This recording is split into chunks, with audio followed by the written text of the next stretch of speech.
Let's see this question. The question says in the somatic cell cycle. इस question में जो है पूछा गया है कि सोमैटिक सेल साइकिल में क्या होता है। पहला है इन G1 phase DNA content is double the amount of DNA present in the original cell. Second one is DNA replication takes place in S phase.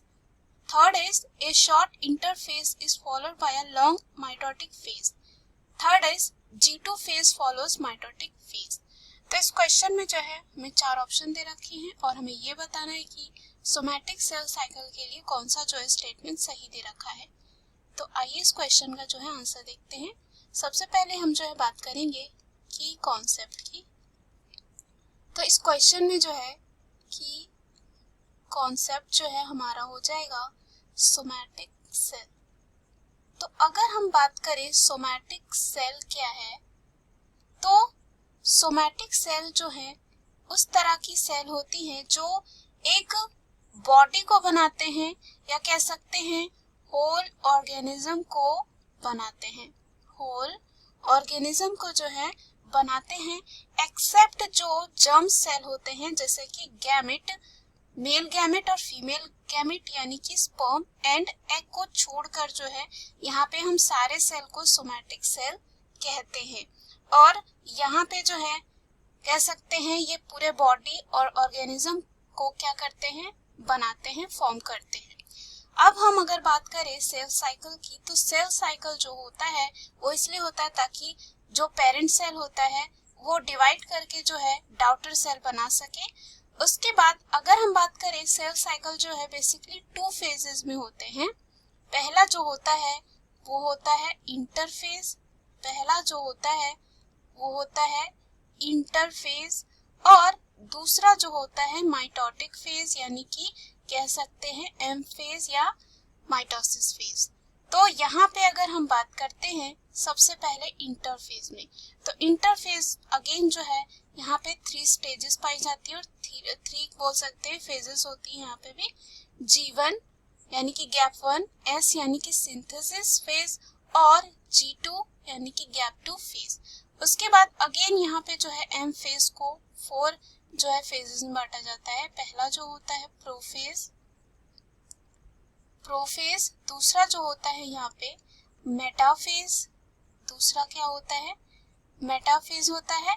उसके बाद होता है यहाँ पे एनाफेज और लास्ट में जो होता है वो होता है टीलोफेज। क्या होता है टीलोफेज। तो यहाँ पे अगर हम बात करें इंटरफेज में, तो यहाँ जो G1 फेज होता है उसमें क्या देखा जाता है कि सेल जो है सिंथेसाइज करता है किसको, mRNA एंड प्रोटीन को।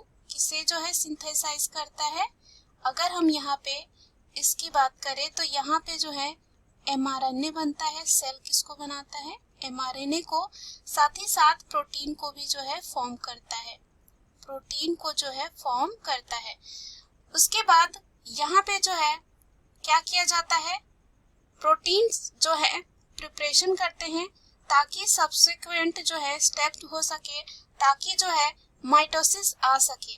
उसके बाद यहाँ पे जो है एस फेज आता है, एस फेज बोला जाता है सिंथेसिस फेज को, जहाँ पे क्या होता है डीएनए जो है रेप्लिकेट होता है यानी कि उसकी कॉपी बनती है और यहाँ डीएनए सिंथेसिस होता है। क्या होता है, डीएनए जो है यहाँ पे रेप्लिकेशन होता है और कह सकते हैं डीएनए सिंथेसिस होती है।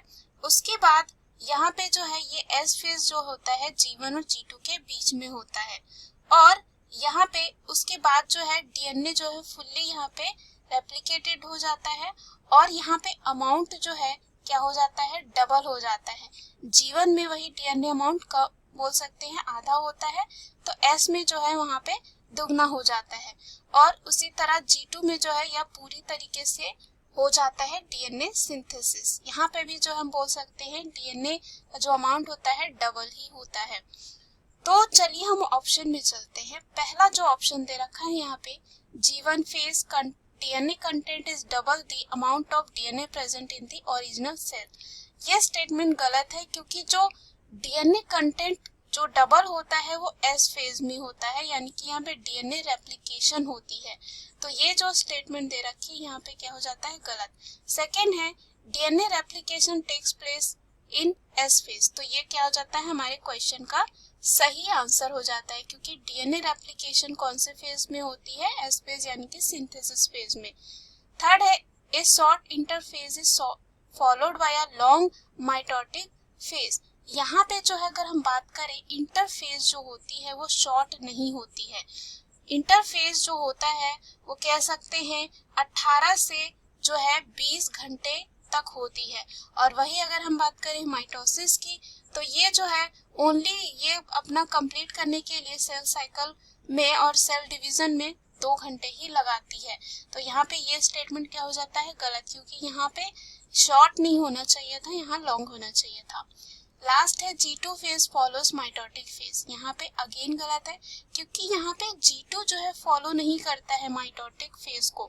यहाँ पे माइटोटिक फेज जो है फॉलो करता है G2 फेज को, क्योंकि G2 के बाद ही आती है M फेज, उसके बाद प्रोफेज, मेटाफेज, एनाफेज और टीलोफेज जो है यहाँ पे चलने लगते हैं। So the right answer of this question is option B. Hope you understood it well. Best of luck.